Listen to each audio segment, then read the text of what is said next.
কোরআনের সূরা নাম্বারগুলো এক পাশে লিখবেন 1 থেকে 114, আর প্রত্যেকটা সূরা নাম্বারের পাশে আয়াত সংখ্যাটা লিখবেন। আয়াত সংখ্যাটা লেখার পর প্রত্যেকটা সূরার নাম্বারের সাথে আয়াত সংখ্যাটা যোগ দিবেন। যোগ দেওয়ার পরে আরো 114টা নাম্বার পাবেন। তাহলে মজার ব্যাপার কি জানেন, এই 114টা নাম্বারের 57টা জোড়, 57টা বেজোড়।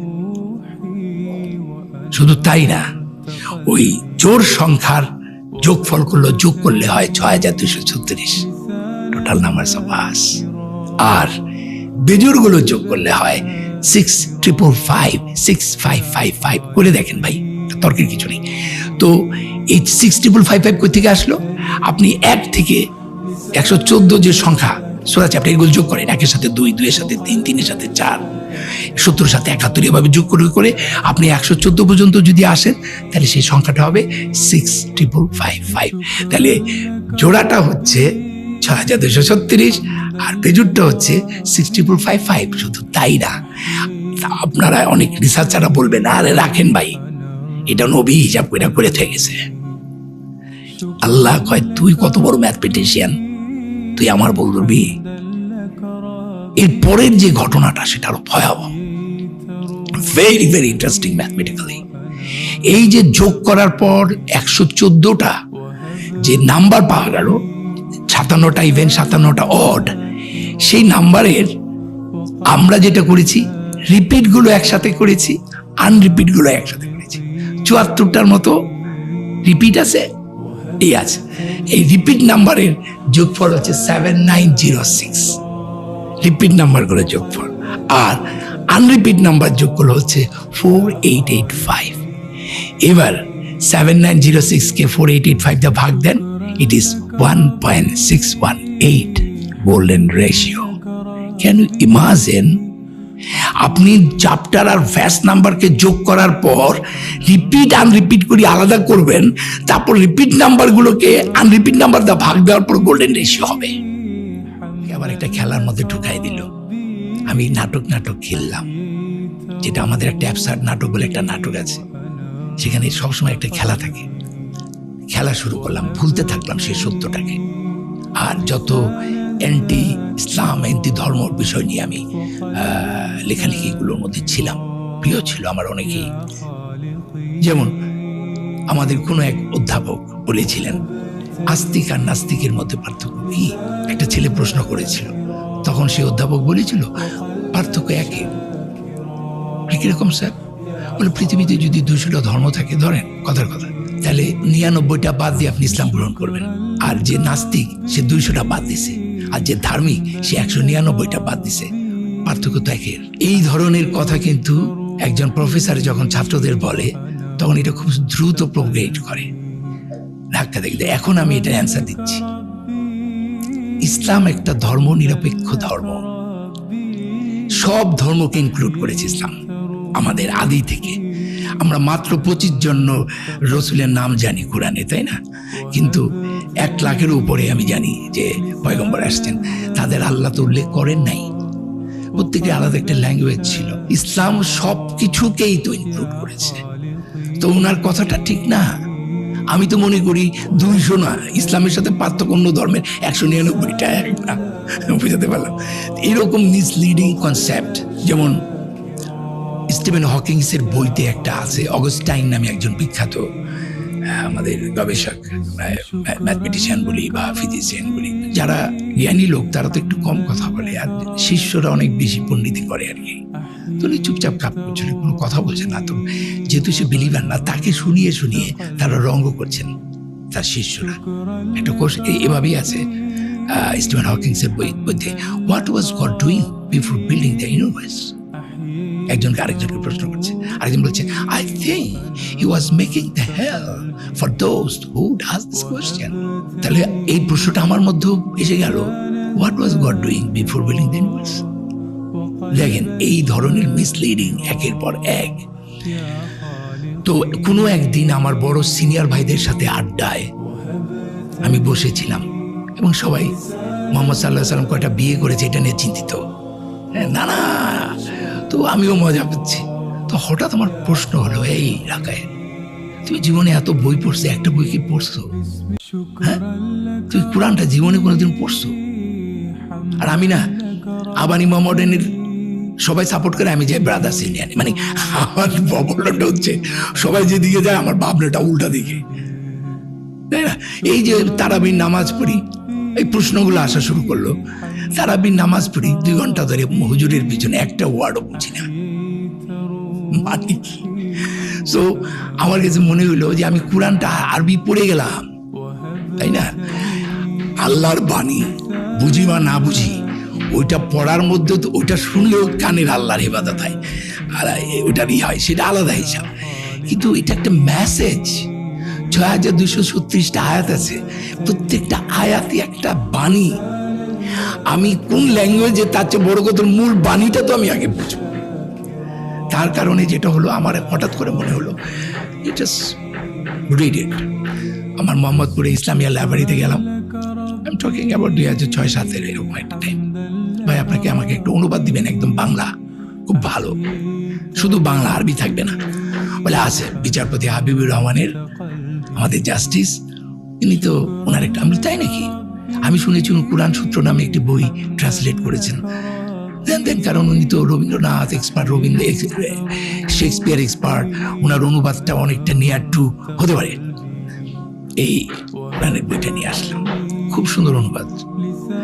তো আমি তো কোরআনের সায়েন্টিফিক এরর ধরার জন্য আসলাম, বইটা নিয়ে আসলাম। উজু করি না, 9ম দিন আমি উজু করলাম, আমার ভিতরে একটা ভয়ের সঞ্চার হলো পড়তে পড়তে। And that was the starting. যে দুটো আয়াত আমাকে আবার মুসলমান করলাম। সো আমি জন্মগ্রহণ করেছিলাম মুসলমান হিসাবে, because my father was Muslim, I am a Muslim. এইটা কোনো কাজের কাজ না, আত্মসমর্পণকারী, বরঞ্চ আমাদের পানিশমেন্টটা অন্যদের চেয়ে আরো বেশি হবে। কারণ আমার এত কাছে থাইকেও আমরা ইসলামকে ঠিক মতো পালন করি না। মানে এই যে যারা নিজেদেরকে মুসলমান বইরা মনে করতেছি, ওরা হিন্দু, ওরা খ্রিস্টান, আর আমরা মনে করতেছি আল্লাহ শুধু আমার ধর্মের, আল্লাহ তো সবার, তাই না? আমি মুসলমান, কি অধিকার আমার? তো আমি তো কিচ্ছু জানি না। আমার বাবা মুসলিম, আমার এনভায়রনমেন্ট মুসলিম, আমার দাদি নামাজ পড়ে, আমার নানা নামাজ পড়ে, তারপরে আমি পালন করি না ইসলামকে। আর যে লোকটা কিছুই জানে না, একটা সনাতনী ধর্মে বা অন্য কোনো ধর্মে জন্ম করেছে, ওর তো আমার চেয়ে বেটার অবস্থা হবে, কারণ ওর কাছে এটা, আমি এত কিছু পারবো করি না। এই ধর্মের কোনো ভ্যালু নাই। তো যাই হোক, যে দুটো ধর্ম, যে দুটো আয়াত আমাকে আবার মুসলমান করেছে, সেটা প্রায় 38 ইয়ার্স ওল্ড। আসলে 40 বছরটা খুব গুরুত্বপূর্ণ। আমাদের কোরআনও কয়েকটা আয়াত আছে, যখন তুমি 40 বছর পৌঁছবে তখন এই করবো। এই 40 বছরেই কিন্তু নবী আমাদের নবুয়ত প্রাপ্ত হয়েছে।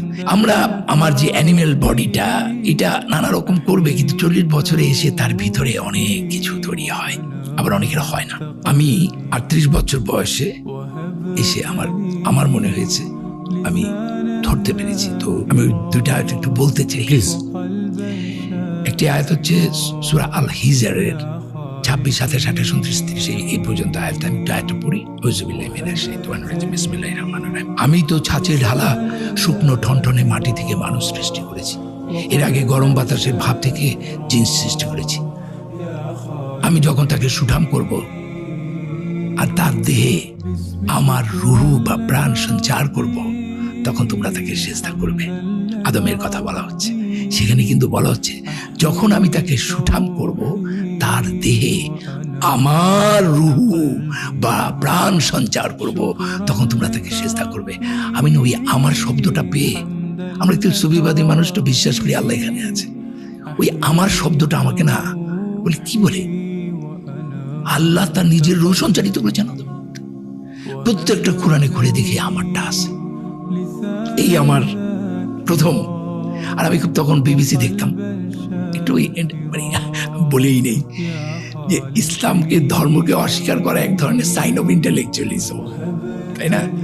কিছু লোক আছে যারা জ্ঞানের মাধ্যমে অস্বীকার করে, আমি তাদেরকে কিন্তু করতে ভালোই বলি, কিন্তু তাদেরকে অনুসরণ করে একটা শ্রেণী আছে যে ওইটাকে ফলো করে, যে আল্লাহকে মানি না, ওইটা একটা জাতে উঠলাম, জাতি উঠা, আমি অনেক জ্ঞানী মানুষ, ওইটা আমার পছন্দ না আর কি।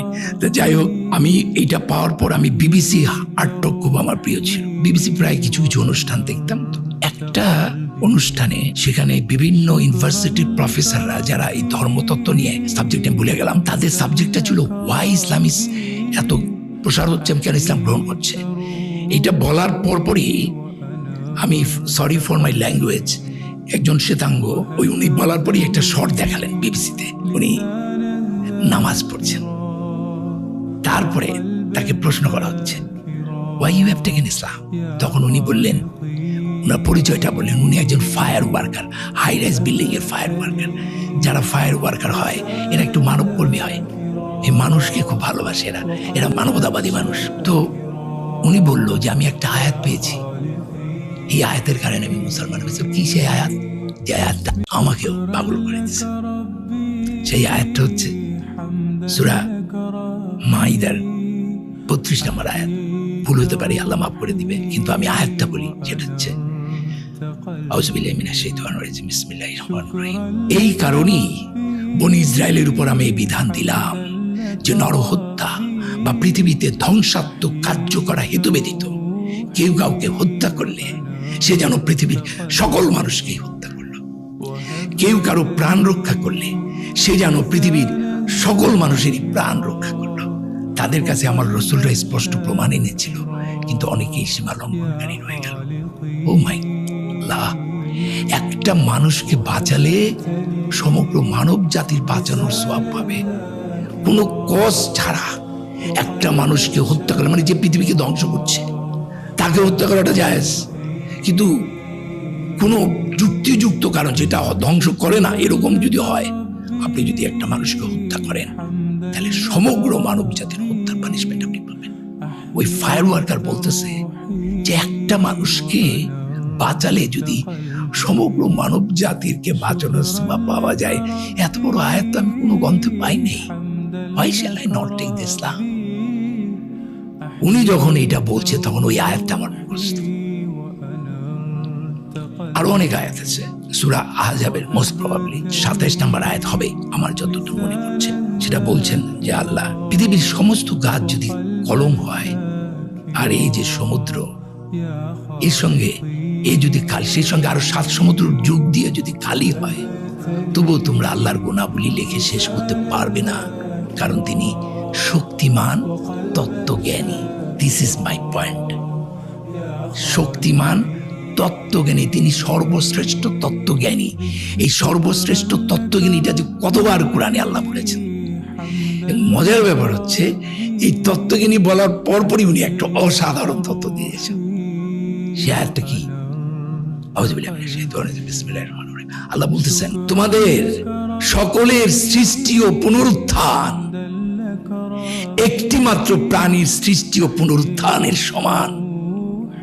আর আল্লাহ তো সব দেখেন ও শুনেন, আপনি চিন্তা করতে পারেন একটি প্রাণীর সৃষ্টি ও পুনরুত্থান তোমাদের সকলের সৃষ্টির ও পুনরুত্থানের সমানে। বিবর্তনবাদের কথা বলতেছে না, হ্যাঁ কিনা নাই কোরআনে। যারা ভাই বুঝে না, যার জ্ঞান নাই, তারা উল্টাপাল্টা কথা বলা উচিত না কোরআনকে বাদ দিয়ে। আবারও বলছি, কোরআন অনেক জ্ঞানী গর্ব একটা বই। আপনি চিন্তা করেন, একটা টিকটিকি যদি পৃথিবীতে থাকে, সেখান থেকে আল্লাহ আবার পুনরায় সৃষ্টি করবেন। মানে আমার কথা হচ্ছে, আজ পর্যন্ত মানুষ একটা অ্যামিবিয়া সৃষ্টি করতে পারছে? কোনো প্রাণী সৃষ্টি করতে পারছে? মানুষ একটা কণা, বালু কণাও সৃষ্টি করতে পারে নাই। He just ডিসকভারার। সে ধুলাবালি বার করে একটা করে নক্ষত্র আবিষ্কার করে আর বলে আল্লাহ নাই, আল্লাহ নাই। ও একটা ধুলাবালি পরিষ্কার করে আবিষ্কার করে। এটা কিন্তু, এটা তো সৃষ্টি নয়। হওমানি হয়ে যাবে, একটা বালুকানা আল্লাহ বানিয়ে ফেলবেন। তো বলতেছে, আপনি যে কয়দিন পরে বলবে আমি মানুষ বানাইছি, এটাও বলতে পারে, কারণ আপনি তো ক্লোনিং হয়ে গেছে। আপনি কলম আছে না, গাছের যে কলম হয়, তো এক গাছ থেকে আরেক গাছ জন্ম বানায় পানাটা কি সৃষ্টি করা হলো? আপনি রূপান্তর করলেন, কিন্তু একটা বালু মানুষ সৃষ্টি করতে পারবে না। এই যে আয়াতগুলো দিনে দিনে আমাকে আস্তে আস্তে কোরআনের দিকে আকৃষ্ট করেছে। যেমন বিগ ব্যাং তত্ত্ব, মহাসংকোচন তত্ত্ব। বিগ ব্যাং তত্ত্বতে স্পষ্টভাবে সূরা আম্বিয়াতে 32-30 থেকে আয়াতটা শুরু হয়েছে যে আউযুবিল্লাহি মিনাশ শাইতানির রাজিম বিসমিল্লাহির রহমানির রহিম। অবিশ্বাসীরা কি ভেবে দেখে না আকাশ ও পৃথিবী ওতপ্রোতভাবে মিশেছিল, তারপরও আমি উভয়কে পৃথক করে দিলাম এবং প্রাণবান সবকিছু পানি থেকে সৃষ্টি করলাম। চিন্তা করছেন? All thing R created from water. এবং আকাশ ও পৃথিবী, it's Akash means is a symbol of universe. এই সব কিছু ওতপ্রোতভাবে জমেছিল, তাই ওদেরকে বিগ ব্যাং এর মতো করে দিলাম। এবার আমি আসি সূরা আম্বিয়ার 104 নম্বর আয়াত। যেই কথাটা স্টিফেন হকিংসে ওই অগাস্টাইনকে বলা হয়েছিল, সেটার উত্তর আমি এখন আপনাকে দিচ্ছি। সেখানে ওখানে বলা হয়েছিল যে what was God doing before building the universe. সূরা আম্বিয়ার 104 নম্বর আয়াতে আল্লাহ বলছেন, আউযুবিল্লাহি মিনাশ শাইতানির রাজিম বিসমিল্লাহির রহমানির রহিম, সেদিন আমি আকাশকে গুটিয়ে ফেলবো যেভাবে লিখিত কাগজ গুটানো হয়। যেভাবে প্রথম সৃষ্টি করেছিলাম সেভাবে পুনরায় সৃষ্টি করব। প্রতিশ্রুতি পালন আমার কর্তব্য, আমার কর্তব্য আমি করবই। লিখিত কাগজ গুটানো, বুঝতে পারছেন, ব্ল্যাক হোলস এর মাধ্যমে আস্তে আস্তে কিন্তু সব কিছু আবার মহাসংকোচনে, I am talking about Stephen Hawkings, total আবার একটা জায়গায় চলে আসবে। এই যে পৃথিবীটা যখন, সূর্যটা যখন নিভে যাবে, এটা একটা ব্ল্যাক ম্যাটারে পরিণত হবে। এবং যেটা হয় এরকম জমতে জমতে জমতে জমতে একসময় মহাবিশ্বের সবগুলোকে সে একত্রে নিয়ে আসবে। তাহলে ওতপ্রোতভাবে এটা ছিল, আল্লাহ বিগ ব্যাং করলেন, আবার ওইটা আবার আগের জায়গায় চলে গেলেন। কি বলেছেন?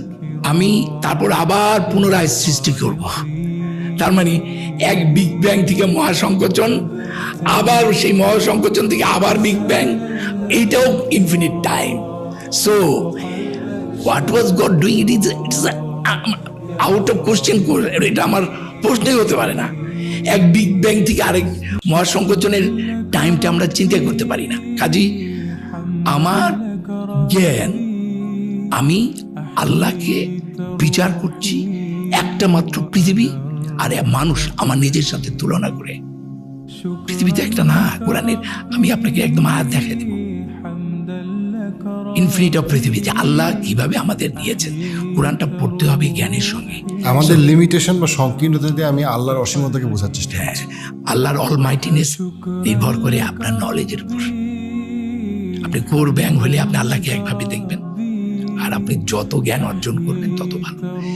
তো আমার কাছে ওই যে শব্দটা আমার রূহ, এবং আমি আজকে মৃত্যু ভয় ভীত নই। আল্লাহর কাছে দোয়া করি যে আল্লাহ, তুমি আমাকে মৃত্যুর ঘুমের মধ্যে আমার মৃত্যুটা দিও। অপারেশন করলে যেরকম টের পাওয়া যায় না, জন্মের সময় যেভাবে টের পাইনি, সেভাবে তুমি আমার মৃত্যুটা দিও। আমাকে প্রশান্ত আত্মাদের অধিকারী করো, আমাকে তোমার সৎকর্ম প্রমাণদের অন্তর্ভুক্ত করো। এখন আবার আরেকটা সূরা রুমে 30 নম্বর একটা আয়াতের কথা মনে পড়লো। সাধারণ যারা আমাকে প্রশ্ন করে তাদেরকে আমি বলছি, যারা বিশ্বাস করে না, আল্লাহ বলতেছেন ওরা কি স্রষ্টাহীন সৃষ্টি? না, ওরা নিজেরাই স্রষ্টা।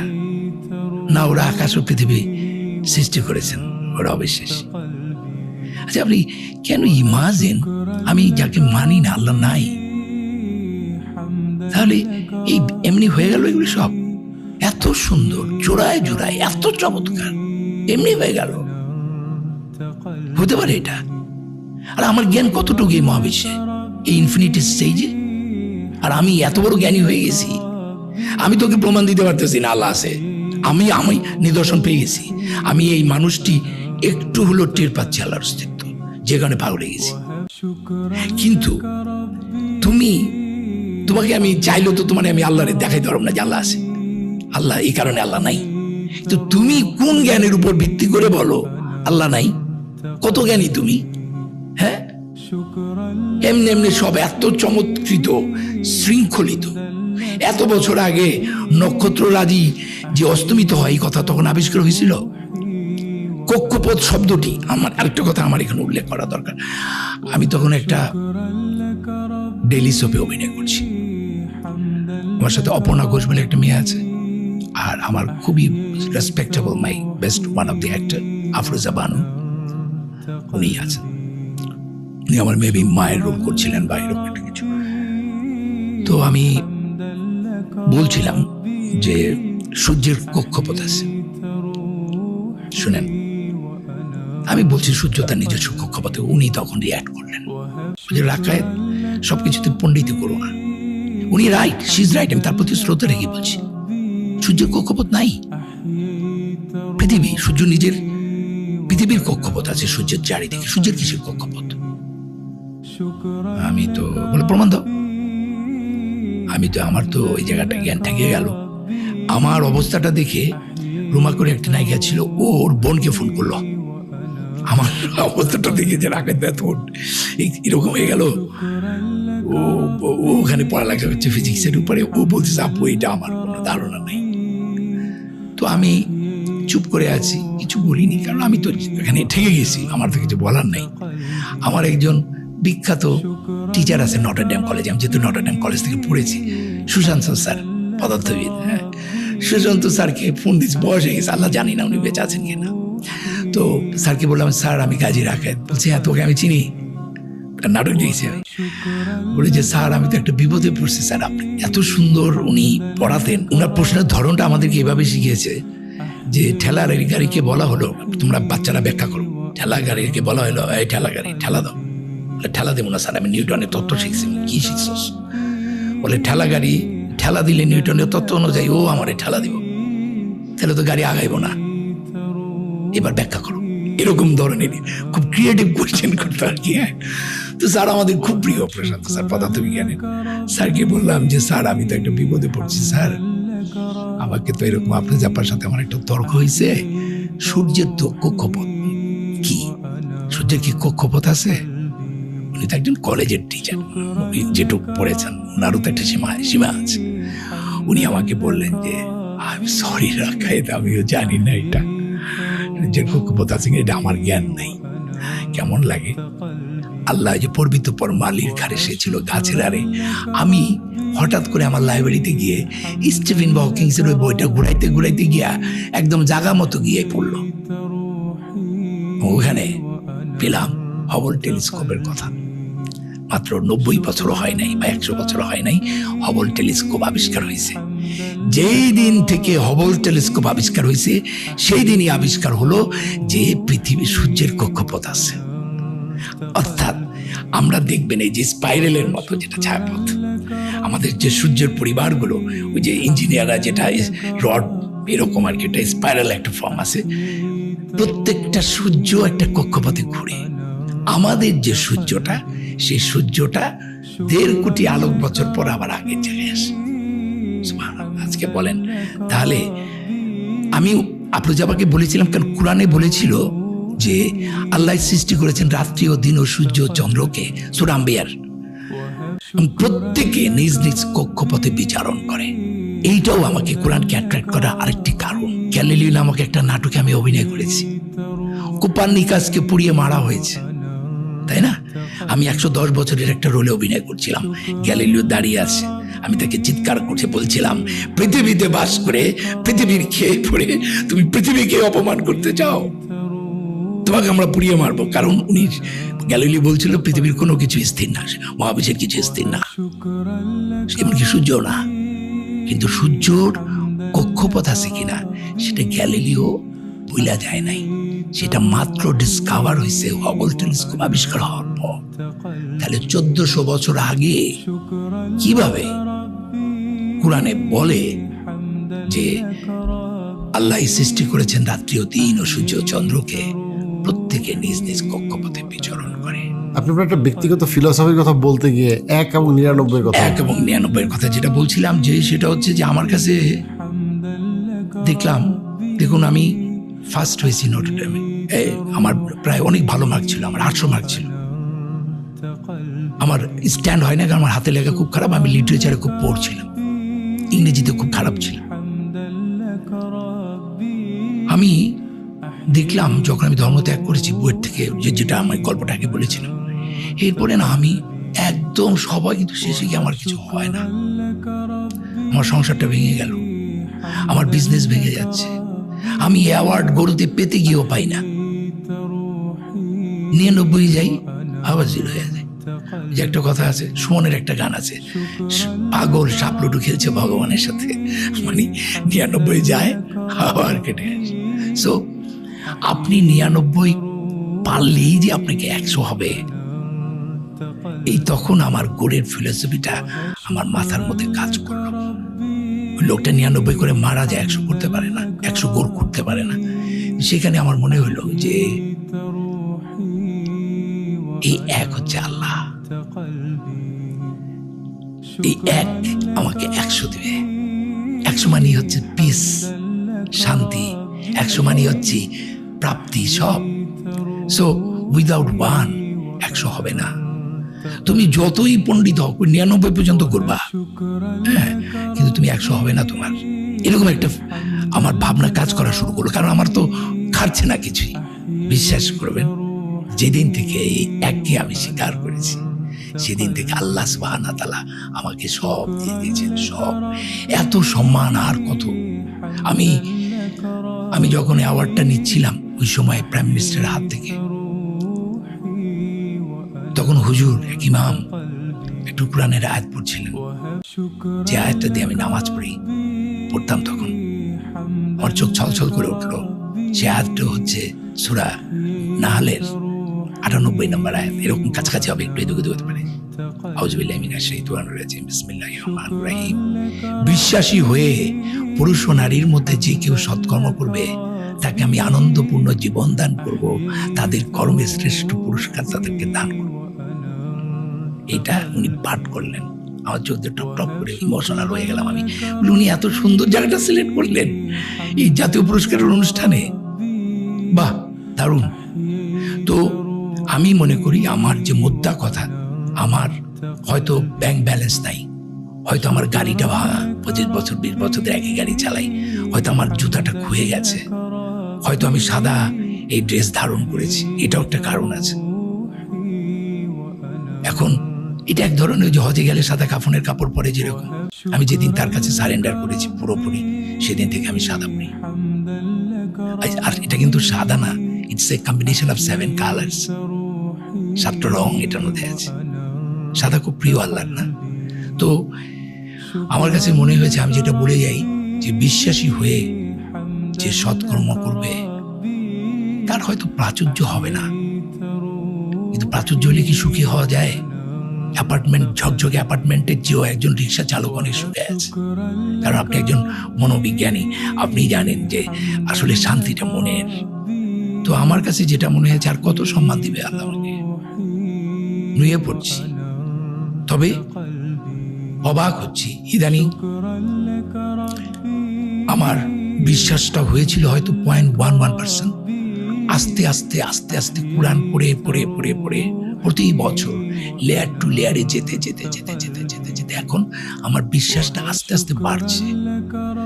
এই বাড়াটা কোরআন ছাড়া সম্ভব নয়। কোরআন এবং গণিতের মধ্যে অনেক সুন্দর কিছু সামঞ্জস্যপূর্ণ বিষয় চিন্তা করেন, গবেষণা করেন, যেটা সম্পর্কে আমাদের শিক্ষিত সমাজ একেবারেই জানে না। তো কিভাবে এটা আপনার শুরু হইল? মানে কেন কোরআনের বিস্ময়ে জায়গায় আপনি গণিতকে কিভাবে মিলাইলেন, এবং সেখানে আপনি যদি কিছু আমাদেরকে যদি উদাহরণ দেন যে কেন কোরআনের একটা গাণিতিক ভাষা অথবা কোরআনের একটা গাণিতিক অলৌকিকতা আপনাকে মুগ্ধ করলো। রাইট, এটা খুবই গুরুত্বপূর্ণ। আমি যখন কোরআনের সৌন্দর্য দিয়ে আকৃষ্ট হচ্ছিলাম, তখন গণিতটা আমি গণিতের দিকে যাইনি। আমি তখন কিছু সুন্দর সুন্দর ভার্স ফিলোসফিক্যালি আগাচ্ছিলাম। করোনার সময়, আমি করোনা আক্রান্ত হয়েছিলাম, করোনার সময় 2টা সংখ্যা, একটা 7 আর একটা হচ্ছে 19। 1974 থেকে 84 এরকম জায়গা পর্যন্ত 7-এর যে মহত্ব, যেমন সূরা ফাতিহার 7, তারপরে 7টা আকাশ, 7টা মহাদেশ, তাই না, 7টা রং, এই যে 7-এর যে চমৎকার, আপনি সূরা ফাতিহার 7-এর যে ম্যাথমেটিক্যাল মানে অঙ্ক আছে, এটা আপনি পাগল হয়ে যাবেন। 7 নিয়ে গবেষণা করে ফেলেছে রিসার্চাররা। 19 যে সংখ্যাটা, যেটা কোরআনের মুদাথির আল্লাহ বলতেছেন 30 নম্বর আয়াতে, যে 19 জন দেহরক্ষী থাকবে, ফেরেশতা থাকবে দুজকের। এই 19 সংখ্যার মধ্যে চিন্তাশীলদের জন্য কোরআন আছে। তো 19 নিয়েও অনেক গবেষণা হয়েছে এবং 19 অসাধারণ। এটাও সূরা ফাতিহা 7 আর 19-এর রিসার্চাররা গত 74 থেকে এটা নিয়ে কাজ করেছে। আমি গোল্ডেন রেশিও 1.618, এটা নিয়ে ক্যামেরার রেশিও আছে 1.6। গোল্ডেন রেশিও তো এটা বলে শেষ করা যাবে না আজকের এই সেশনে। এইটা খুব রিসেন্টলি আবিষ্কার হয়নি। কোরআনের মধ্যে যে গোল্ডেন রেশিওটা আছে, দেখেন 1.618, এটা নবীর সময় ছিলই না, শূন্য ছিল না তখন। শূন্য হয়েছে আরো এক ইন্ডিয়ান পণ্ডিত এটা আবিষ্কার করেছেন অনেক পরে। শূন্য আমাদের ম্যাথমেটিক্সকে একটা কমপ্লিটনেস আনছে, কিন্তু শূন্য ছাড়া ম্যাথমেটিক্স হবে না, এটা ভুল। ওই সময় শূন্য ছিল না, কিন্তু 1.618 পয়েন্ট সামথিং, এটা তো নবী করিম সাল্লাল্লাহু আলাইহি ওয়াসাল্লামের ছিল না। কিভাবে কাটায় কাটায় এগুলো মিলে যাচ্ছে। কোরআনের মধ্যে যেমন ধরেন 786, 786, এই 786টার একটা মহত্ব আছে। এটা কিন্তু ওই যে এটাকে অ্যাবজাদ ভ্যালু বলে বা জিওমেট্রা ভ্যালু বলে। আমাদের কোরআনে যে 28টা অ্যালফাবেট আছে, প্রত্যেকটা অ্যালফাবেটের একটা রিপ্লেসিং নাম্বার আছে। আল্লাহ এটাকে প্রফেসি নাম্বার বলে।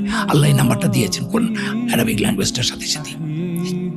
এখন মজার ব্যাপারটা হচ্ছে যে এই গোল্ডেন রেশিওটা সূরা ফাতিহার মধ্যে আছে। কিভাবে? ধরেন আমাদের মানে সূরা, আমি যেটা গবেষণাটা করেছি সেটা হচ্ছে যে কোরআনের প্রত্যেকটা সূরার একটা ম্যাথমেটিক্যাল ভ্যালু দেওয়ার চেষ্টা করেছি। ধরেন সূরা বাকেরার 286টা আয়াত আছে, তাহলে এটার ম্যাথমেটিক্যাল ভ্যালু হবে 2.286, যদি এটা আমি ডেসিমালে নিয়ে আসি, ডেসিমাল ভ্যালু। সূরা আল মারিজের 44টা আয়াত আছে, কিন্তু এটা চ্যাপ্টার নাম্বার হচ্ছে 70, তাহলে এটা আমরা বলতেছি 70.44। এখন কোনোটায় কোনো আয়াত যে আয়াতগুলোর বেশি, যেমন ইমরানে বেশি, সূরা নাসে বেশি, কিন্তু সূরা আল ফালাক বা সূরা নাসে কিন্তু আয়াত সংখ্যা কম, সূরা ইখলাসে তো আরো কম, তাই না? বা সূরা যাই হোক কাউসারে তো মাত্র 3টা আয়াত। তাহলে ওই 3টা আয়াতের ডিজিটাল ভ্যালুটা আর দশমিক ভ্যালুটা কিন্তু সূরা বাকেরার এক না, বুঝতে পারছেন? আলাদা। তার পজিশন অনুযায়ী বার করলাম। তার মানে এইভাবে আমি সূরাগুলো বার করলাম, করার পরে তাহলে কোরআনে টোটাল 114টা সূরার মধ্যে 2টা সূরাতে বিসমিল্লাহ নাই। 1 নম্বর সূরা তওবায় কোনো বিসমিল্লাহ নাই, 9 নম্বর চ্যাপ্টার। আর সূরা ফাতিহার যে বিসমিল্লাহটা আছে, সেই বিসমিল্লাহটা, এটা আমার কথা না, রিসার্চারদের কথা, সূরা ফাতিহাটা বিসমিল্লাহটা 7টা আয়াতের ভেতরে, ঠিক আছে? তার মানে 112টা বিসমিল্লাহ। আর সূরা ফাতিহার বিসমিল্লাহটা ধরলে পুরা কোরআনে আয়াত সংখ্যা হচ্ছে 6236টা। তার সঙ্গে আপনি যদি 12 যোগ করেন তাহলে এটা হবে 6348। এটা হচ্ছে টোটাল আয়াত সংখ্যা। এখন প্রত্যেকটা সূরার আগে যে বিসমিল্লাহর আগে কোনো নাম্বার নাই, কিন্তু প্রত্যেকটা কোরআনের প্রত্যেকটা ভার্সের আগে নাম্বার আছে। তাহলে সূরা বাকারার 255 নম্বর আয়াত, আয়াতুল কুরসির যে দশমিক ভ্যালু, আর সূরা ফাতিহার আরেকটা আয়াত দশমিক ভ্যালুর মধ্যে পার্থক্য আছে, কারণ এটা 1.6। এখন বিসমিল্লাহ যেহেতু নাই, তাহলে যার নাই তার তো একটা অ্যাভারেজ ভ্যালু করা উচিত, তাই না? আপনি দেখেন 114কে আপনি যদি 6348 দিয়ে ভাগ দেন, আপনি ভাগফলটা পাবেন 0.01799 সামথিং, মানে যেটা অ্যাভারেজ করলে হয় 0.018 বিসমিল্লাহর ভ্যালু। এখন সূরা ফাতিহার মধ্যে বিসমিল্লাহ একটা ঢুকে আছে, তাহলে প্রত্যেক বিসমিল্লাহর দশমিক ভ্যালু যদি 0.018 হয়, তাহলে এইটারও তো তাই হবে, এটা তো আলাদা হবে না। তাহলে এইটা বাদে থাকে কয়টা? 6টা। তাহলে সূরা ফাতিহার মান কত? 1.6। এই 1.6 কিন্তু আসল গোল্ডেন রেশিও। কারণ হচ্ছে, আমি আস্তে আস্তে এটা পড়ে 1.6, এই 1.6 এর সাথে এবার ওই বিসমিল্লাহর ভ্যালুটা যোগ করেন, 1.018 কত হয়? 1.618। এবং সূরা যে আল মারিজ, সূরা আল মারিজের 70 নম্বর চ্যাপ্টার, কিন্তু সেখানে কয়টা আয়াত আছে? 44টা। ইন্টারেস্টিংলি সূরা মারিজের পর 44টা সূরা আছে। সুবহানাল্লাহ। আপনি দেখেন এমন একটা সূরা, আমাদের নাভিটা যে বেলি বাটন, এটা আমার বডির গোল্ডেন সেন্টার, কাবা আমাদের পৃথিবীর গোল্ডেন সেন্টার, এবং কোরআনের গোল্ডেন সেন্টার হচ্ছে সূরা আল মারিজ, সূরা আল মারিজ। সেখানে 70, এবং সেটার ভ্যালু হওয়ার কথা ছিল 70.44, এবং 70.44 এটার সাথে যদি বড় একটা বিসমিল্লাহ আছে, ওটা যোগ করেন 0.018, তাহলে ওটা যোগ করার পর 70.45 সামথিং পাবেন। 114কে 70.45 দিয়ে ভাগ দেন, দেখবেন 1.618 হচ্ছে। সো এরকম, যেমন আমি রিসার্চারদের সাথে, রিসার্চার এগুলো তো বাংলাদেশি রিসার্চারটা কম হয়েছে, সিরিয়া, জর্ডান এবং এগুলো হয়ে গেছে। আমার কাছে একটা সফটওয়্যার আছে, এটা সিরিয়ার এক ইঞ্জিনিয়ার। আমি শুধু এটুকুই আমি আপনাকে বলি, ম্যাথমেটিশিয়ানস আর একটা ইঞ্জিনিয়ারের মধ্যে পার্থক্য আছে। ইঞ্জিনিয়াররা ম্যাথমেটিক্সটা রেগুলার প্র্যাকটিস করে, আর ম্যাথমেটিশিয়ানরা হলো তাত্ত্বিক। সো ইঞ্জিনিয়াররা, আমি যেহেতু ইঞ্জিনিয়ার, আমি কিন্তু 0.05 থেকে শুরু করে এগুলি নিয়েই আসি সবসময়। কাবার 4টা ডাইমেনশন আমার মুখস্থ। কাবা ঘরের কোন ডাইমেনশন আল্লাহ আমাকে এখনো নেয়নি, ইনশাল্লাহ যাবো। কিন্তু কাবা ঘরের হাইট, ডাইমেনশন সব আমার মুখস্থ। আমি বলি কাবার এক সাইডের ডাইমেনশন হচ্ছে যেটা সামনে, যেটাকে হিজার স্মাইল বলে, তাই না, যে হিজার স্মাইল যেটা সার্কেল, সেমি সার্কেল, ওই ডাইমেনশনটা হচ্ছে 9.9 মিটার। তার ডান পাশে যেটা হিজার স্মাইলের, সেটার মাপ হচ্ছে 12.04 মিটার, আর তার বাম পাশেটা হচ্ছে 11.68, আরেকটা হচ্ছে 10.18। তার আপনি যদি কাবাকে বর্গাকৃতি বলেন তাহলে কিন্তু ভুল। এই 4 রকমের মাপই এমন, কাবা শরীফের সমস্ত মাপগুলো যোগ করার পর কাটায় 114 হচ্ছে।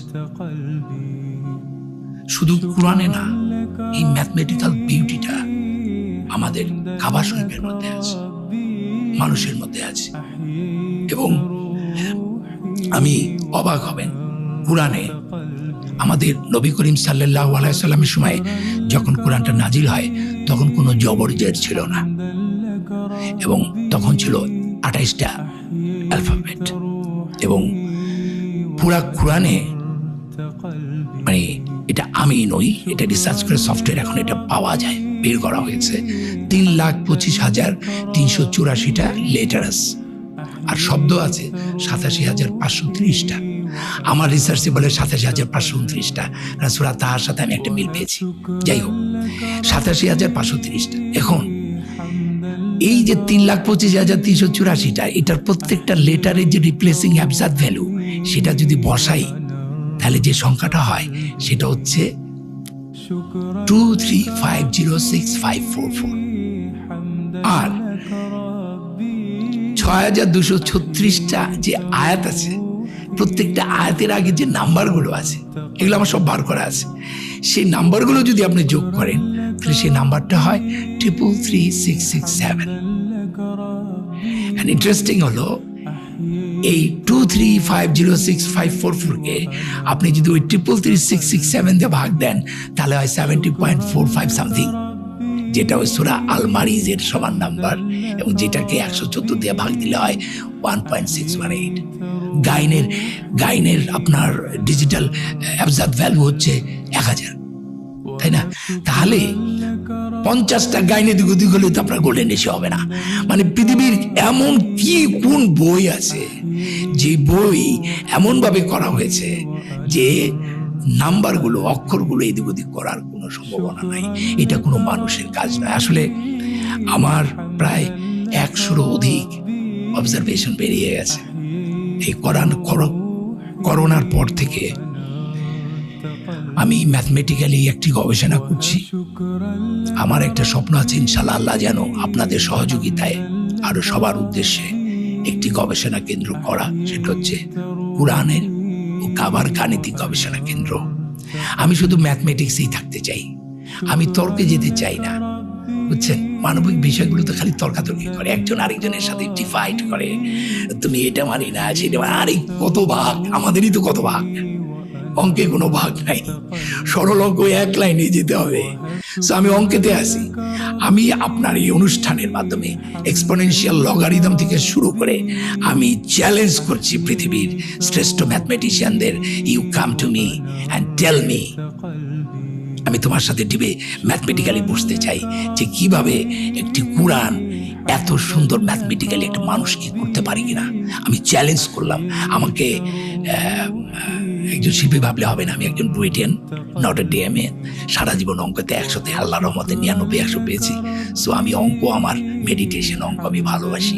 আমি পৃথিবীর সমস্ত ম্যাথমেটিশিয়ানদেরকে আহ্বান জানালাম, you come to me and tell me. Chemistry physics তো রয়েই গেছে, সেগুলি তো রয়েই গেছে। একটা কথা আমার এখন কেমিস্ট্রির কথা বলার পরে মনে পড়ে গেল, যারা সায়েন্সের ছাত্র তাদেরকে আমি বলছি, অ্যাবজাদ ভ্যালু না বুঝলে জিওমেট্রা ভ্যালু হিব্রু ভাষায় ছিল। হিব্রু ভাষায় 27টা লেটার ছিল, অ্যালফাবেট ছিল, আমাদের 28টা। আপনারা জানেন যে অ্যাটমিক নাম্বার কাকে বলে? অ্যাটমিক নাম্বার হচ্ছে নাম্বার অফ প্রোটনের সংখ্যাই অ্যাটমিক নাম্বার। একটা পার্টিকেলের অণুর মধ্যে প্রোটন আর নিউট্রন থাকে, ইলেকট্রন তো মাইনাস, ওটার কোনো ভর নাই। নিউট্রন আর প্রোটন সমান থাকে। আর একই ম্যাটার কিন্তু অনেক রকমের ফর্ম আছে, যেমন আয়রনের 3-4টা ফর্ম আছে, তাই না?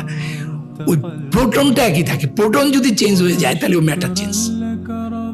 আর নিউট্রনটা এদিক ওদিক হয়।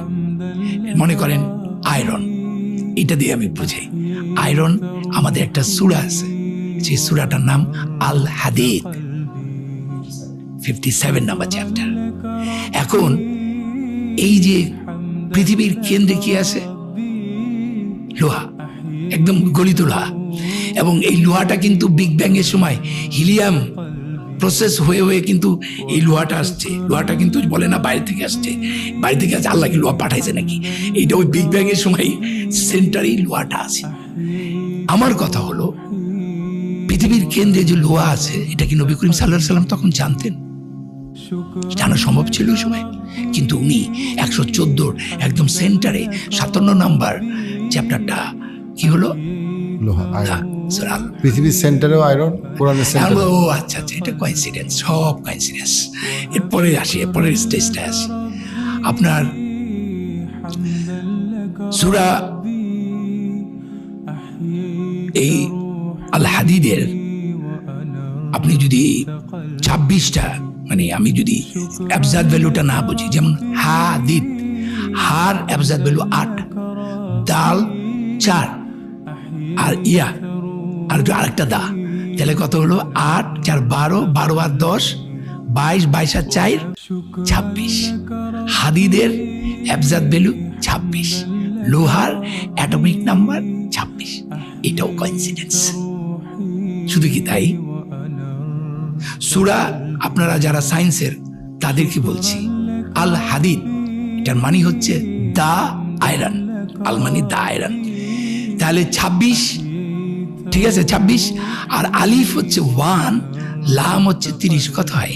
26 আর 31 57। আল হাদিদ অ্যাবজাদ ভ্যালু 57। সো এটাও coincidence.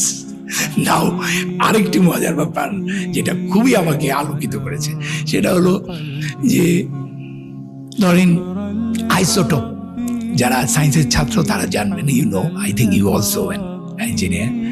Isotope is the weight of the particle, না? নিউট্রন আর প্রোটনের ওয়েট। এখন এই লোহার 7 ধরনের লোহা আছে পৃথিবীতে। তার মধ্যে 4টা লোহা পার্মানেন্ট ফর্ম, যেমন নিকেল এরকম অনেকগুলো আছে। আর 3টা লোহা 2 বছরের মধ্যে নিউক্লিওসিনথেসিস বলে, এটা অন্য ম্যাটার হয়ে যায়। একটার ফর্ম আছে, ওটা মনে হয় 2-3 মাস থাকে, আরেকটা 2.5 বছরের মধ্যে শেষ হয়ে যায়। মানে পার্মানেন্ট ফর্ম হচ্ছে 4টা লোহা। এই 4টা লোহার নিউট্রন প্রোটনের যে আইসোটোপ মাপা হয়েছে, কোনোটায় পাওয়া গেছে 58, কোনোটা 60, কোনোটা 61, কোনোটা 54। এই 4টাও লোহার এভারেজ আইসোটোপ হচ্ছে 57। এইটাও কোইন্সিডেন্স। এবং সবচেয়ে ইম্পর্টেন্ট আরেকটি সূরা আমি আপনাদেরকে বলছি, সেটা হচ্ছে সূরা আল ফুরকানের, যেটা নাম্বারটা একটু দুই গন্ডগোল হয় আমার, মনে থাকে না। সেখানে আল্লাহ বলতেছেন, আর তিনি প্রবাহিত করেছেন দুটো সাগর, যার একটির পানি সুমিষ্টি ও সুপেয়, অপরটির পানি লবণাক্ত ও বিস্বাদ, বুক জ্বালা করে। আর দুইয়ের মাঝে রেখে দিয়েছেন এক ব্যবধান, এক অনতিক্রম্য বাধা। ভাই প্রিয়, আপনার মাধ্যমে আমি দর্শকদেরকে বলছি, ইউটিউবে সার্চ দেন, আপনি দুইটা সমুদ্রের, এই যে মিষ্টি দুইটা সমুদ্রের মাঝখানে একদম ভিডিও আছে, একদম একটা ব্যবধানটা বোঝা যায়। কিন্তু এইটা তো নবী করিম সাল্লাল্লাহু আলাইহি সাল্লামের সময় নাবিকরা এসে তারে বলছে, তিনি সেইটা শুনে লিখছেন, তাই তো? এটাই তো সবাই বলবেন যে আর দুইয়ের মাঝে রেখে দিয়েছেন এক ব্যবধান। এটা তো, কিন্তু এর পরের লাইনটাই হচ্ছে ডেঞ্জারাস। আর তার মধ্যে দুইয়ের মধ্যে রেখে দিয়েছেন এক ব্যবধান, এক অনতিক্রম্য বাধা। ও মাই গড, মানে কি? বাধার কথা বলবেন কেন? উনি যদি শূন্যই লিখতেন তাহলে তো ব্যবধান দিলেই শেষ। বাধার কথা কেন বলবেন? এই ব্যবধানটা হচ্ছে যারা কেমিস্ট্রি ছাত্র তাদেরকে বলছি, এই দুইটা সেলের ঘনত্বের কারণে ওখানে একটা মেমব্রেন তৈরি হয় 100 মিটার পর্যন্ত। আপনারা এখন এগুলি সায়েন্স, 100 বছর হয়েছে সায়েন্স এগুলো আবিষ্কার করছে। ওই মেমব্রেনটা অটো প্রসেসেই একটার সাথে আরেকটাকে মিশতে দেয় না, একটা মেমব্রেন তৈরি হয়। তাহলে এত বছর আগে আমারে আপনি বলেন, ইজ ইট পসিবল যে এইরকম একটা অনতিক্রম্য বাধার কথা নবী করিম সাল্লাল্লাহু আলাইহি সাল্লাম কিভাবে বলবেন? এতে কি প্রমাণ করে না it is not made by human, it's a totally divine book? এরকম শুধু সায়েন্স, তার মনোবিজ্ঞানের কথা কি বলবো, এটা তো আর বলে শেষ করা যাবে না।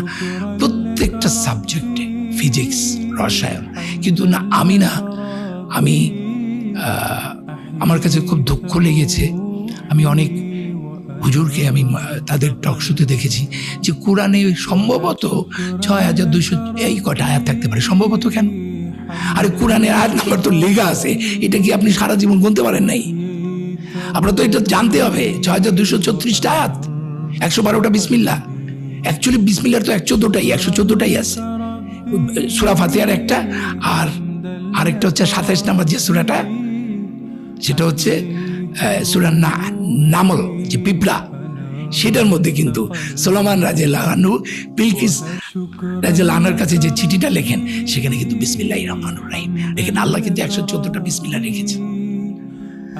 তো যাই হোক, অ্যাবজাদ ভ্যালুটা জানা দরকার, কারণ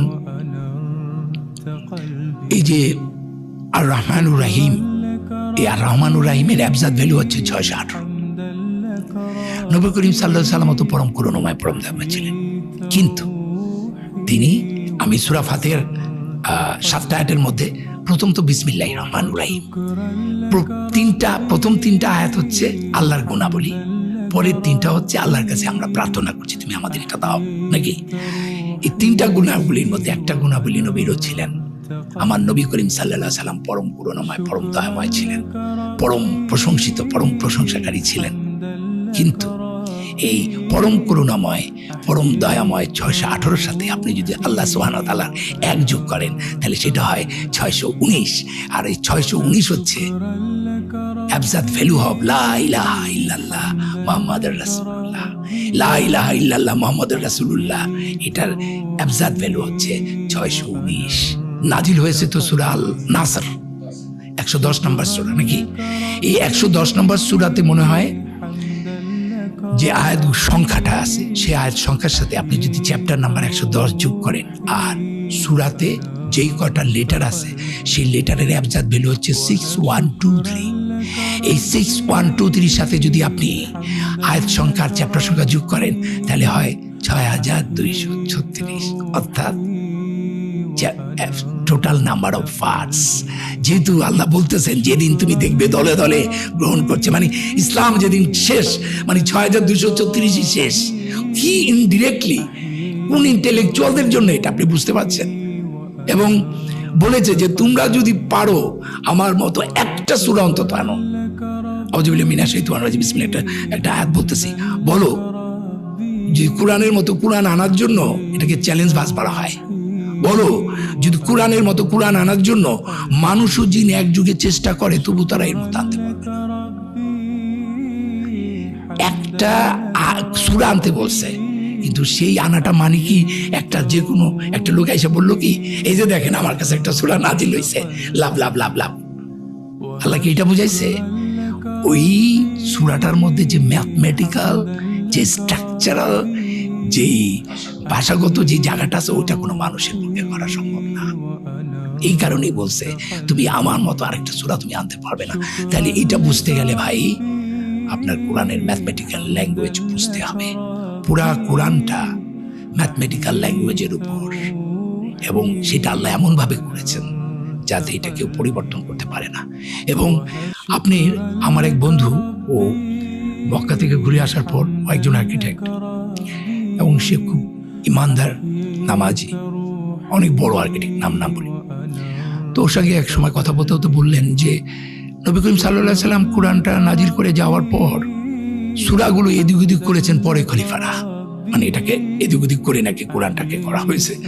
আমি বললাম নো, এই পৃথিবীতে প্রথম হাফেজ হচ্ছেন আমাদের নবী করিম সাল্লাল্লাহু আলাইহি ওয়াসাল্লাম। জিবরাইল আলাইহিস সালাম তাকে মুখস্থ করে পুরো কোরআনটা, পুরো সিরিয়ালি সেই কোরআনটা উনি হযরত আবু বকর রাদিয়াল্লাহু আনহুকে দিয়ে গেছেন। সে হযরত আবু বকর এটা হযরত উমর রাদিয়াল্লাহু আনহুকে দিয়ে গেছেন। হাফসা রাদিয়াল্লাহু আনহা ছিলেন সবচেয়ে জ্ঞানী এবং আরেকজন হাফেজা, তাই না? সেই কোরআনটা যখন আমাদের অনেক সাহাবীরা ধ্বংস হয়ে গেল, তারা যুদ্ধে নিহত হলো, শহীদ হলেন, তখন কিন্তু হযরত উসমান রাদিয়াল্লাহু আনহু তাদেরকে ডাকলেন, অনেককে ডাকলেন, এবং ওই যে ডাইলেক্ট্রিক কোরআনটাকে ধ্বংস করলেন, এবং উনি মানে আমাদের হাফসা রাদিয়াল্লাহু আনহার কাছ থেকে সেই কোরআনটি নিয়ে সেই কোরআনের সংকলন করে কপি করে উনি আবার সেটা হাফসা রাদিয়াল্লাহু আনহু অনেক অনেক সম্মানীয় একজন নারী আমাদের ইসলামে, এবং এরপরে কিন্তু কোরআনটা উনি ছড়িয়ে দিলেন। সেই কোরআনের যে কোন চ্যাপ্টারের পরে কয়টা সূরা কি, এইটা গোল্ডেন রেশিওর মাধ্যমে আমি একটু বলে দিই, তাহলে আপনি শুনতে পারবেন। সেটা হচ্ছে আমি দর্শকদেরকেও বলছি, আপনারা একটা কাজ করবেন, কোরআনের সূরা নাম্বারগুলো এক পাশে লিখবেন 1 থেকে 114, আর প্রত্যেকটা সূরা নাম্বারের পাশে আয়াত সংখ্যাটা লিখবেন। আয়াত সংখ্যাটা লেখার পর প্রত্যেকটা সূরা নাম্বারের সাথে আয়াত সংখ্যাটা যোগ দিবেন। যোগ দেওয়ার পরে আরো 114টা নাম্বার পাবেন। তাহলে মজার ব্যাপার কি জানেন? এই 114টা নাম্বারের 57টা জোড়, 57টা বেজোড়। শুধু তাই না, ওই জোড় সংখ্যার যোগফল যোগ করলে হয় 6236 টোটাল নাম্বার অফ আস, আর বেজোড় গুলো যোগ করলে হয় 6555 করে। দেখেন ভাই, তর্কের কিছু নেই। তো এই 6555 কই থেকে আসলো? আপনি 1 থেকে 114 যে সংখ্যা সূরা চ্যাপ্টার, এগুলো যোগ করেন, 1 এর সাথে 2, 2 এর সাথে 3, 3 এর সাথে 4, 70 এর সাথে 71, এভাবে যোগ করে আপনি 114 পর্যন্ত যদি আসেন, তাহলে সেই সংখ্যাটা হবে 6555। তাহলে জোড়াটা হচ্ছে 6236 আর বেজোড়টা হচ্ছে 6555। শুধু তাই না, আপনারা অনেক রিসার্চাররা বলবেন আরে রাখেন ভাই, এটা নবী হিসাব করে থেকে গেছে। আল্লাহ কয় তুই কত বড় ম্যাথমেটিশিয়ান, তুই আমার বলবি? এর পরের যে ঘটনাটা সেটা আরো ভয়াবহ, ভেরি ভেরি ইন্টারেস্টিং ম্যাথমেটিক্যালি। এই যে যোগ করার পর 114টা যে নাম্বার পাওয়া গেল, 57টা ইভেন, 57টা অড, সেই নাম্বারের আমরা যেটা করেছি, রিপিট গুলো একসাথে করেছি, আনরিপিট গুলো একসাথে করেছি। 74টার মতো রিপিট আছে, এই আছে। এই রিপিট নাম্বারের যোগফল হচ্ছে 7906, রিপিট নাম্বার গুলো যোগফল, আর আনরিপিট নাম্বার যোগফল হচ্ছে 4885। এবার 7906 কে 4885 দিয়ে ভাগ দেন, it is 1.618 golden ratio. Can you imagine? আপনি চ্যাপ্টার আর ভ্যাস নাম্বারকে যোগ করার পর রিপিট আনরিপিট করে আলাদা করবেন, তারপর রিপিট নাম্বারগুলোকে আনরিপিট নাম্বার দিয়ে ভাগ দেওয়ার পর গোল্ডেন রেশিও হবে। আমি 15 দিন নিজে মাতবুরি করে এই বানাইতে চাইছিলাম, আমি 15 ডেজের দিন অসুস্থ হয়ে গেছি। এইটা মানুষের পক্ষে করা সম্ভব না। তার মানে আমি বলতে চাই, কোরআনের প্রথম থেকে শেষ পর্যন্ত যেইভাবে সাজানো আছে, কোনটার পরে কোনটা আয়াত হবে, কোনটার পরে কোনটা না হবে, এইটা কিন্তু সত্যিকার অর্থে নবী করিম সাল্লাল্লাহু আলাইহি সাল্লাম, আল্লাহ জিবরাইল আলাইহিস সালামের মাধ্যমে কমপ্লিট করে নিয়েছেন। কোরআনের একটি জিনিস এদিক থেকে ওদিক করার কোনো স্কোপ নাই, এবং আল্লাহ বলেছেন পিছন দিক থেকে সামনের দিক থেকে কোনো দিক থেকে এটাকে কেউ পরিবর্তন করতে পারবে না। আমি মাত্র আপনাদের 200-100 ম্যাথমেটিক্যাল অবজারভেশনের মাত্র 2-3টা শেয়ার করলাম। আমি এই কারণে বলছি এটা এক প্রোগ্রামে হবে না। আমি চ্যালেঞ্জ করছি ম্যাথমেটিশিয়ানদের, আপনি এক্সপোনেনশিয়াল লগারিদম নিয়ে আসবো আমি দেখাবো এটা মানুষের কাজ নয়। সো কোরআন আমার কাছে যেটা মনে হয় খুব ধীরস্থিরভাবে, অর্থপূর্ণভাবে, সুন্দরভাবে বুঝতে হবে আর কি। আপনি খুব সুন্দর উপস্থাপনা করেন। আপনি যদি কোরআনের কোনো একটা অংশ উপস্থাপনা করতেন যেটা আপনার আমি সূরা ফাতিহাটা বাংলা এত দ্রুত বলতে পারবো, আপনি এত দ্রুত আরবিতে বলতে পারবেন না। আমি একটু বলি তাহলে আসবে না। সমস্ত প্রসঙ্গে বিশ্ব জগতের আল্লাহরই যিনি পরম করুণা পরম বিচারদিন মার্গাম তোমরা প্রসঙ্গে তোমার সাহায্য প্রতি আমাদের চালিত করে সঠিক পথে তাদের পথে যাদেরকে তোমার দান করেছে, যারা তোমার শক্তি দান কথা বলেছে। আমি আল্লাহু আকবার। Does it mean what we are doing? ধুমধাম কি আওয়াজ করছি, মানি আছে কোনো? কিন্তু সূরা ফাতিহার অনুবাদটা কি? চোখে জল চলে আসে আমি যদি বলি। বিতাড়িত শয়তানের প্রচারণা হতে আল্লাহ তাআলার কাছে আশ্রয় প্রার্থনা করছি। পরম করুণাময় পরম দয়াময় আল্লাহর নামে সমস্ত প্রশংসা বিশ্ব জগতের প্রতিপালক আল্লাহরই, যিনি পরম করুণাময় পরম দয়াময় বিচার দিনের মালিক। আমরা তোমারই উপাসনা করি, তোমারই সাহায্য প্রার্থনা করি। তুমি আমাদেরকে চালিত করো সঠিক পথে, তাদের পথে যাদেরকে তুমি অনুগ্রহ দান করেছ, যারা তোমার রোষে পতিত হয়নি, পথভ্রষ্ট হয়নি। আমিন। আলহামদুলিল্লাহ। আউযু বিল্লাহি মিনাশ শাইতানির রাজীম। বিসমিল্লাহির রহমানির রহিম। আলহামদুলিল্লাহি রাব্বিল আলামিন। আর রহমানির রহিম। মালিকি ইয়াউমিদ্দিন। ইয়াকা না'বুদু ওয়া ইয়াকা নাস্তাঈন। ইহদিনাস সিরাতাল মুস্তাকিম। সিরাতাল লাযিনা আন'আমতা আলাইহিম গায়রিল মাগদুবি আলাইহিম ওয়ালাদ-দাল্লিন। কি সুন্দর। আমি এখন যেটা আরবিতে পড়লাম আমি প্রত্যেকটা ওয়ার্ড বুঝি, যে কারণে আমি এটা কি, এবং দেখেন সূরা ফাতিহাটা আমার দিয়ে বলা আছে, আমি তাই আমার মানে হচ্ছে আমি আল্লাহর নবীর উম্মত হিসাবে সমগ্র মুসলমানদের প্রতিনিধিত্ব করে কিন্তু মুসলমানদের হয়ে কিন্তু আল্লাহর কাছে প্রার্থনা করছি। সো সূরা ফাতিহাটা যদি না বুঝি, আমি আমার যেটা মনে হয় ভালো অনুবাদগুলো মুখস্থ করা উচিত। যেমন অনেককে আমি দেখেছি, আমি তো মসজিদে নামাজ পড়ি, জুমা নামাজ পড়ি, আয়াতটা বলার পরে তারপর তার মতো করে সে অনুবাদটা বলে, এতে করে অনেক তথ্য ছুটে যায়, অনেক দ্রুতি নষ্ট হয়ে যায়। আমি সংলাপের আমাদের যে অভিনয় করি না, সংলাপের দ্রুতিটা নষ্ট হয়। আমি একটা উদাহরণ দিই তাহলে বুঝতে পারবেন। আমার গোল নাটকের একটা সংলাপ আমি বলছি। বলতেছে এক বিধবা, হিন্দু বিধবা, আগের দিনে নিয়ম আছিল স্বামীরা যখন মারা যাইত স্বামীকে চিতার লগে বউ আগুনে চাপ দিতে হইত। এই নিয়মই ভালো ছিল। সারা জীবন আগুনে পোড়ার চাইতে একদিনে চিতার আগুনে পোড়া অনেক ভালো। এই যে এটার মধ্যে একটা পোয়েট্রি আছে, এটার মধ্যে একটা দ্যুতিটা আছে সংলাপে। সেই দ্যুতিটা যদি আমি একটু বানাই বুনাই এদিক ওদিক করি তাহলে কিন্তু দ্যুতিটা নষ্ট হয়ে যাবে। ঠিক যেই অনুবাদটা, অ্যারাবিক অনুবাদটাকে কি সুন্দরভাবে এরকম দ্যুতিময়তা রেখে, কাব্যময়তা রেখে অনুবাদ করেছে, সেইটা কিন্তু কাছাকাছি যাবে। তাহলে আমার অনুরোধ থাকবে যারা হাফেজ, তারা, আমি অনেকে বলেছি যে সে সুর ছাড়া বলতে পারে না, সুরে সুরে মুখস্থ করছে আলহামদুলিল্লাহি রাব্বিল আলামিন। আমি কি এভাবে বলতে পারি না নামাজটা? আমাকে সবাইকে কি এভাবেই বলতে হবে? আলহামদুলিল্লাহি রাব্বিল আলামিন। আর অনেক সময় তো আল্লাহ ধমকের সুরে কথা বলছেন, আর কখনো কখনো আল্লাহ সবসময় তো সুর দিয়ে আপনি একই সুরে করলে হবে না, হবে না তো। তাহলে আপনি যখন বলবেন যে কুল হুয়াল্লাহু আহাদ, আল্লাহ বলো, কুল মানে এটা এক ধরনের শপথ করতে বলছে।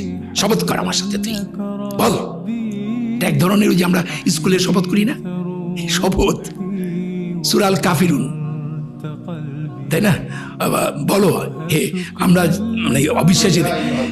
আমি এই সূরাটা আমার এখন কাছে ইনজাস্টিস মনে হয়, কেন এটা দিয়ে নামাজ পড়বো? কিন্তু আসলে কিন্তু এই আল্লাহ এটা দিয়া শপথ করাচ্ছে যাতে তোর ভিতরে এই ধর্ম, এইটা জিনিসটা কাল্পটা ক্লিয়ার হয়। এই কুলের অনেক রকমের ব্যাখ্যা আছে।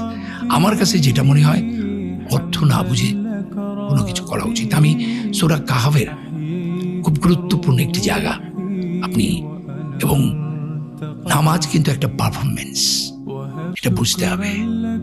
Sometime Allah is telling, you are listening, and sometime you are telling, Allah is listening. আত্মাহিয়াতু তাহাজ্জুদ, এটা পুরাটাই তো একটা কনভারসেশন, তাই না? আমি নামাজ পড়ার সময় দোয়া করি যে আল্লাহ, তাশাহুদের মাধ্যমে তুমি নবী করিম সাল্লাল্লাহু আলাইহি সাল্লামকে রহমত, বরকত ও শান্তি দান করেছো, এবং সেই তাশাহুদে সে আবার তার উম্মতকে রেফার করেছে। সেই রেফার অনুযায়ী তুমি তোমার রহমত, বরকত ও সালাম, আমার এই সালাম ফিরানোর মাধ্যমে পৃথিবীর সমস্ত যা আছে মুসলমান, বিশ্বাসী অবশ্যই প্রাণীকুল সবার কাছে পৌঁছে দাও। এটাই হচ্ছে উম্মতের, মুহাম্মদ সাল্লাল্লাহু আলাইহি সাল্লামের উম্মতের আসল জায়গা। যে আজকে কিন্তু আমাদের নবী করিম সাল্লাল্লাহু আলাইহি সাল্লাম কিন্তু মারা তো যান নাই। আল্লাহ তো যে সূরা বাকারায় বলেছেন, পরিবর্তন হয়েছে খালি, যে যারা আল্লাহর পথে মারা যায় তাদেরকে মৃত বলো না, বলছে না সূরা বাকারায়। তো কিন্তু উনি তো এখন কর্ম করতে পারবেন না, ওনার সবই করতে পারবেন, কিন্তু উনি কিন্তু ওনার দোয়াটার কাজে লাগবে কি? উনি তো এখন অফ আছেন, কিন্তু উনি যে শ্রেষ্ঠ মত দান করে গেছেন, সে উম্মতের দায়িত্ব হচ্ছে এখন তার কাজটা করা, তাই না? এই যে সালামটা ফিরাচ্ছি আমরা না বুঝে, অনেকে বলে দুই কান্দে দুই ফেরেশতার জন্য নাকি সালাম পাঠাইছে। এটা তো আমি কি বলবো, সূরা কাহাফের যেটা বলছে, হ্যাঁ সূরা কাহাফেরও একটু খুব গুরুত্বপূর্ণ, যারা খুব অহংকারী, এবং তাদের উদ্দেশ্যে আমার এই আবৃত্তিটা আমি করছি। আউযু বিল্লাহি মিনাশ শাইতানির রাজিম, বিসমিল্লাহির রহমানির রহিম। তুমি ওদের কাছে একটি উপমা বয়ান করো, দুই ব্যক্তির উপমা। ওদের একজনকে আমি দিয়েছিলাম দুটো আঙ্গুরের বাগান, আর এই দুটোকে আমি খেজুর গাছ দিয়ে ঘিরে দিয়েছিলাম, আর দুইয়ের মাঝে দিয়েছিলাম শস্য ক্ষেত। দুটো বাগানই ফল দিত, তাতে কোনো কসুর করতো না। আর দুইয়ের ফাঁকে ফাঁকে আমি নদী বইয়ে দিয়েছিলাম, আর তার প্রচুর ধন সম্পদ ছিল। তারপর কথায় কথায় সে তার বন্ধুকে বলল, ধন সম্পদে আমি তোমার থেকে বড়, জনবলেও তোমার চেয়ে শক্তিশালী। এইভাবে নিজের উপর অত্যাচার করে সে তার বাগানে ঢুকলো। সে বলল, আমি মনে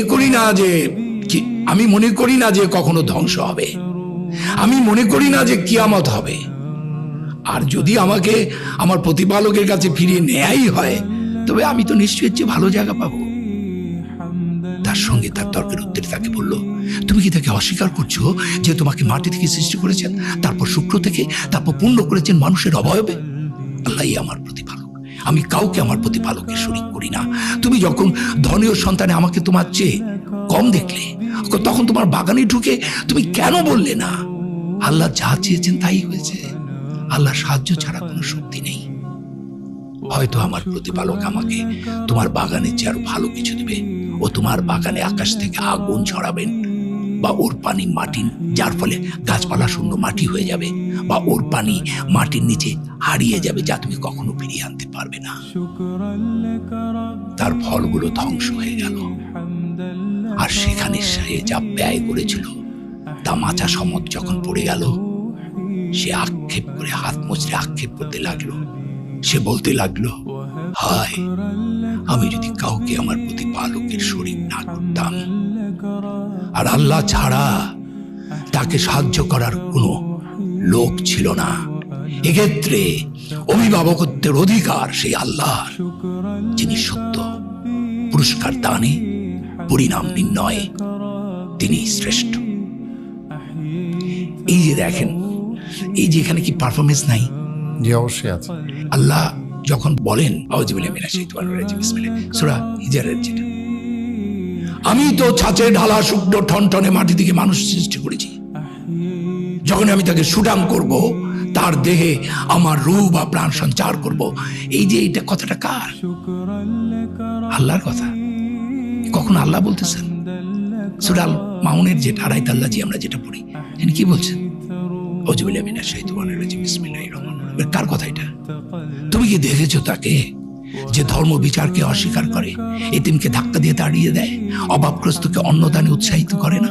সুতরাং দুর্ভোগ সেই সব নামাজ আদায়কারী, যারা তাদের নামাজ সম্বন্ধে উদাসীন, যারা তা পরে লোক দেখানোর জন্য, এবং যারা অপরকে সংসারের ছোটখাটো জিনিস দিয়ে সাহায্য করতে চায় না। এখন এইটা যদি আমি এইভাবে পড়ি, তুমি দেখছো জমা এটার মানে কি হতে পারে? সো অনেক আগে শামসুর রহমান একটা কথা বলেছিলেন, কবি, আমার খুব প্রিয় কবি। উনি বলেছিলেন যে উদ্ভট উটের পিঠে চলেছে স্বদেশ। এটাই উদ্ভট উট, আমরা সঠিক পথটা নিতে পারি নাই।